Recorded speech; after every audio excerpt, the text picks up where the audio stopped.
আসসালামু আলাইকুম। কেমন আছেন সবাই? আজকে আমি কথা বলবো নবজাতকের জ্বর সম্পর্কে। প্রথমেই বলি, জ্বর কখন আমরা বলবো বা কাকে জ্বর বলে। শিশুর শরীরে তাপমাত্রা যদি 38°C অথবা তার থেকে বেশি এবং 100.4°F হয়, তখন তাকে জ্বর বলে। জ্বরের অনেকগুলো কারণ হতে পারে, যেমন sepsis, pneumonia, urinary tract infection, meningitis, ত্বক সংক্রমণ ইত্যাদি। এখন বলি তার লক্ষণগুলো কী কী।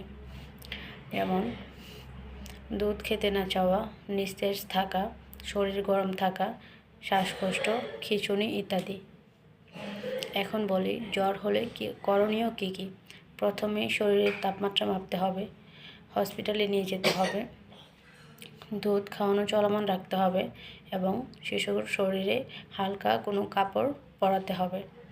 যা যা করা যাবে না, নিজে নিজে ওষুধ দেওয়া যাবে না কোনো ডক্টরের পরামর্শ ছাড়া, এবং ঠান্ডা পানি দিয়ে গোসল করানো যাবে না।